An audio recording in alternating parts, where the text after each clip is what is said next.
afternoon, this is Channel 12 News. Coming to you live from our studios in London. I'm Edward Sparklestein. And I'm William Pine, bringing you the good, the bad and the ugly. And we've got a lot of ugly for you today. In France, from our reporters, a disruption from the poor neighbourhoods which caused quite a commotion. Apparently a wine cask was spilt in front of the local shop, leaving wine spread across the whole street. All the locals stopped immediately what they were doing and went straight to it. In moments, it was all gone. And here's George Muffletop, at the scene where the street is left, perhaps, cleaner than before. Today, George Muffletop is out sick with eye problems. And so I am here in front of the Defarge's wine shop where a cask of wine was carelessly dropped. All traces of the wine have been mopped up by the local close civilians, except for the curious words, blood, written on a wall. I do not want to speculate, but after talking to several people, it seems the aggravation of the lower class is only rising quickly. Does this symbolize something? Only time will tell.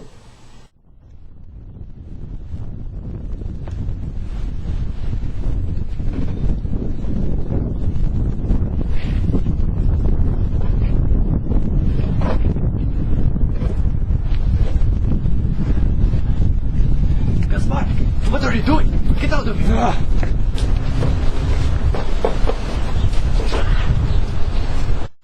Thank you, George. That actually brings us to our next story. A trial of treason that involves a certain Charles Darnay. This character has reportedly continued treason. This was not a one-time event. But treason's punishable by quartering, isn't it? Yes, that is the law. But that's torture. It's bad enough that they're killing him. The law's the law. But anyways, unfortunately, the prisoner was staying in a notorious jail, the Old Bailey, and so we are not able to provide live coverage for this trial. But we do have our double reporters in the studio who will be covering the judging. But why can't they report live? Because you see, the Gael is infamous for carrying disease and sometimes even killing the judge. We simply cannot risk our reporters catching anything. Well, that makes sense. Off to you, Edmund Jocks and John Smith. We are here, actually, in another studio very near the trial, and we have a live feed into the trial. You can almost feel the tension and anticipation here, John. Charles Darnay, the person being tried for high treason by acting as a spy, his accuser goes by John Barsad. As an eyewitness, John claims to have seen Charles passing along government secrets. The defendant has just raised an opposition. He just asked John how exactly can he be sure that he is truly the man he saw that night. Oh my gosh, that's stunning. There seems to be a look-alike on the defendant's side. But this still can't be enough to sway Versad the other way, of course. The jury is basically riding on his final words. What's that Stryver just said? Can we get a little replay of that? Thank you.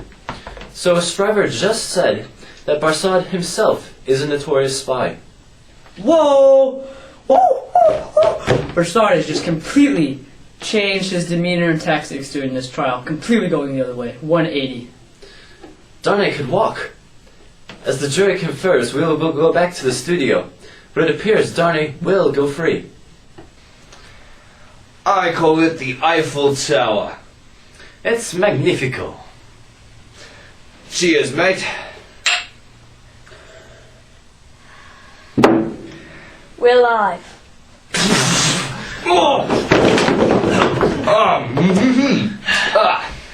More sad news for you today as we reluctantly share with you the dirt created by the France Lords Evermond. There was a party which was hosted by the Monseigneur of the Grand Hotel, which Evermond was invited to and attended. He supposedly stormed off with the party with unclear intentions and sped off in his carriage. Along the way, though, in a nearby city, his wheel struck a small boy and killed him instantly. And even more startling, I think, is his reaction. After realizing he had just killed this kid, in his haste, he tries to pay for it? I mean, come on, no sympathy? What's up with that? I think that these royal types have an unsecure belief that because they have so much money, they are untouchable. And I believe this is a false security, which I believe the people's reactions can tell you that they were not pleased.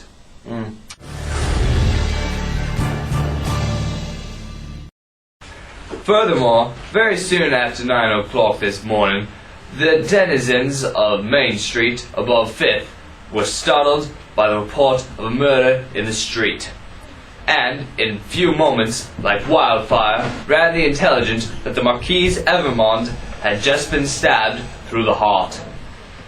Immediate investigations, only 2 truly verified the rumor, and revealed the facts that with the knife, a note reading, "Send him quickly to his tomb," and as signed by the Jocks, was attached. The Marquise was found stone dead at the scene. As nearly as they can associate, the facts of the case are as follows. Marquis had just finished dinner, and the last people to see him were his nephew and trusty servant. And when he left to his room, was found the next morning dead. Who is this Jocks? We do not know. However, there is a suspect that has this murder and a sectional by the revolutionaries. A suspect seen within the general vicinity has been detained by loyal forces and is currently being tried for unlawful homicide. The Marquis was found stabbed only once in his bed. Medical attention was immediately summoned, but to no avail. An examination showed that he was indeed dead. There is no definite known cause for the manslaughter, but it is said that a current revolt is in process, and despite their ideals, the revolutionaries are as bloodthirsty and revenge-driven as the nobles. There were no previous threats made by the Marquise other than the normal, common, unfriendly words.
Yes?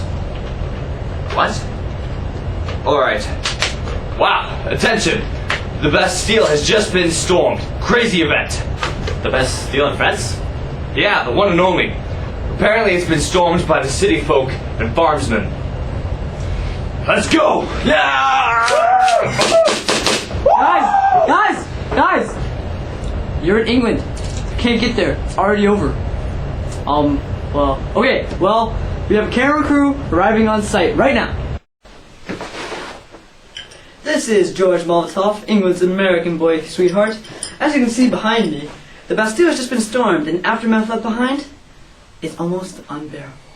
I've just received word on the details of this storming. The cause of the attack, which included around 8,000 men and women, was led by suspected Monsieur Defarge, along with his very, very, very not attractive wife.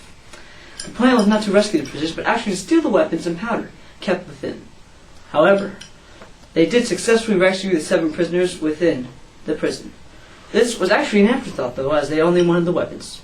There was also suspected 98 people the mob killed, and 2 respectable guards, that families would be left without fathers.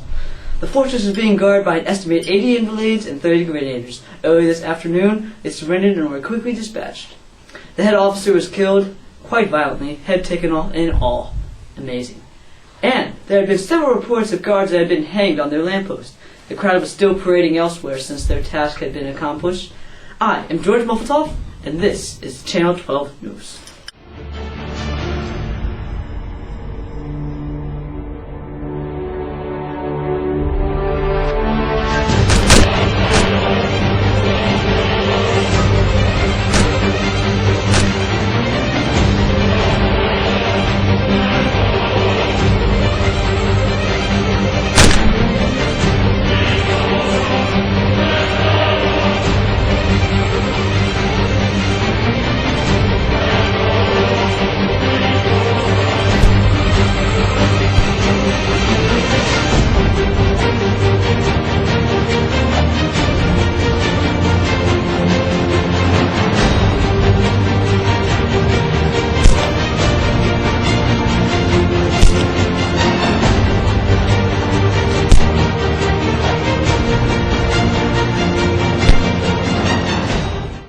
This has been news on Channel 12.